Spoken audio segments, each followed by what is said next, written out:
Em algum momento, quem paga aluguel se faz a mesma pergunta: até quando? Financiar agora ou continuar assim? A conta parece simples no início, mas quanto mais você olha para os números reais, menos ela fecha da forma que todo mundo assume. O que a gente vai ver aqui são as três opções: alugar, financiar e investir, com as taxas de 2026, sem otimismo forçado e sem o viés de quem tem interesse em te vender um imóvel.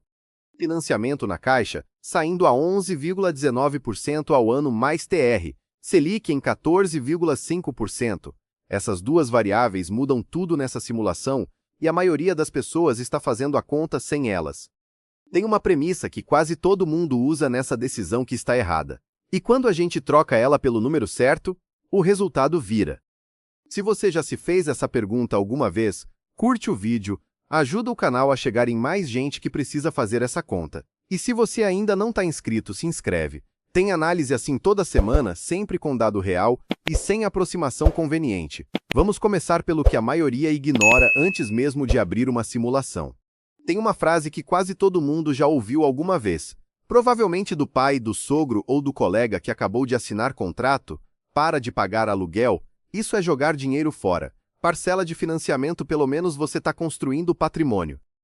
E essa lógica tem aparência razoável. Quando você paga aluguel, no final do mês o dinheiro foi embora. Quando paga parcela, no final de 30 anos tem um imóvel, algo concreto, físico, que vale dinheiro. Tem sustentação por trás também. Imóvel valoriza. O Brasil tem déficit habitacional histórico. Demanda não cai. Quanto mais você espera para comprar, mais caro fica. Então financie agora, trave o preço de hoje, pague a parcela como pagaria o aluguel e no final tem um bem que vale mais do que pagou. Essa é a versão que a maioria opera, e ela tem fundamento, só que tem uma peça crucial faltando. Quando a gente coloca essa peça na simulação, o resultado muda bastante. A peça que falta é o custo de oportunidade. A comparação parcela versus aluguel assume que o dinheiro da entrada não teria outra destinação útil, que esse capital seria desperdiçado de qualquer forma, e que a única alternativa real é o imóvel. Só que não é assim. Um financiamento pela Caixa hoje sai a 11,19% ao ano mais TR no sistema SAC. Para um imóvel de R$400 mil, você precisaria de R$80 mil de entrada. Esses R$80 mil, aplicados em Tesouro Selic a 14,5% ao ano, renderiam em 10 anos algo em torno de 280 mil líquidos de imposto de renda. A conta do aluguel é jogar fora, nunca coloca esse número do outro lado. Ela compara o aluguel com zero, como se o capital da entrada não tivesse outra opção. E aí a comparação fica inevitavelmente favorável ao financiamento. Não é que a lógica esteja errada, é que está incompleta. Falta incluir o que aquele capital faria se não fosse imobilizado num ativo de baixa liquidez. E se isso já deixa desconfortável, espera, porque quando você vai mais fundo, descobre que não é só incompleto. Mas não é só que a conta está incompleta. A premissa central está errada. A ideia de que imóvel sempre valoriza usa um dado real. Imóveis valorizaram 7,73% em 2024 e 6,52% em 2025, segundo o FIPE-ZAP.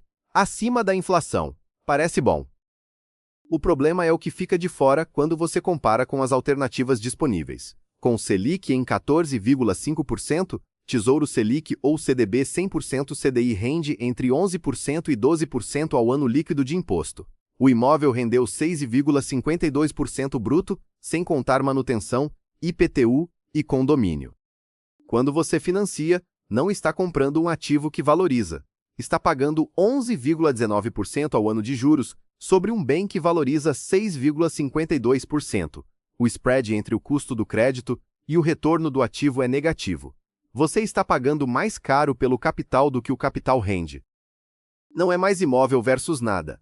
É imóvel com custo de 11% versus investimento com retorno de 12%. E aí a conta começa a inverter.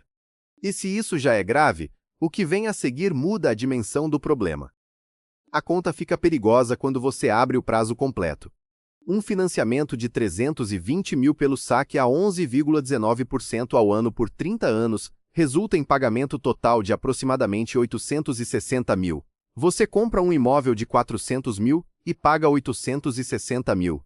Mais de 560 mil só em juros, sem contar TR, seguros e tarifas que acompanham o contrato durante décadas.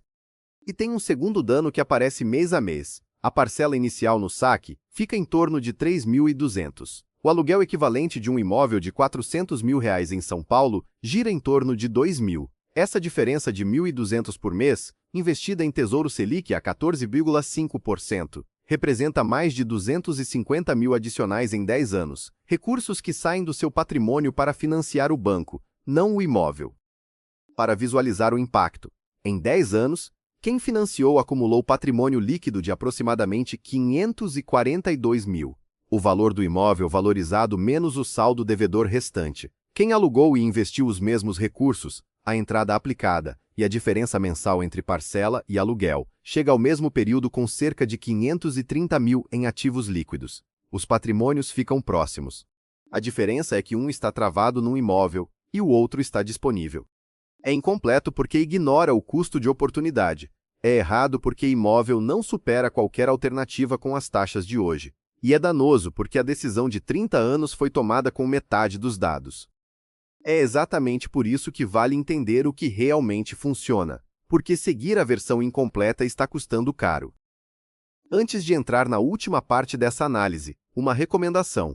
Boa parte das decisões sobre imóvel, financiar, alugar, esperar, não é racional, é emocional.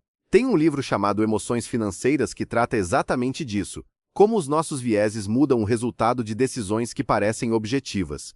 Você pode tomar a decisão financeiramente certa, e ainda assim escolher o caminho errado por razões que não aparecem em nenhuma planilha. Deixei o link na descrição. Vale a leitura antes de assinar qualquer contrato. E é exatamente essa lacuna entre o emocional e o matemático que a análise precisa preencher. A decisão entre alugar, financiar e investir não é universal. Ela depende de 3 variáveis que quase ninguém modela juntas: a taxa efetiva do financiamento, o retorno real do investimento alternativo e o perfil de vida de quem está decidindo. O que estava incompleto: a conta ignorava o custo de oportunidade do capital. Com o Tesouro Selic a 14,5%, esse capital tem destino e o destino importa. O que estava errado: a premissa de que imóvel bate qualquer alternativa não se sustenta com 7 acima de 11% e valorização em 6,52%. O que causava dano: 30 anos de comprometimento baseado numa comparação com metade dos dados. A verdade é mais simples do que parece. Existe uma taxa-chave que define essa decisão. Quando o custo efetivo do financiamento supera o retorno líquido do investimento alternativo, financiar é matematicamente desvantajoso. Quando está abaixo, a lógica muda. Hoje estamos no primeiro cenário, mas isso não é permanente, e a abordagem certa precisa contemplar que vai mudar. Com essa verdade em mãos, a pergunta muda completamente. Em vez de se devo alugar ou financiar, a pergunta certa é: qual é a taxa-chave que define essa decisão para o meu caso específico?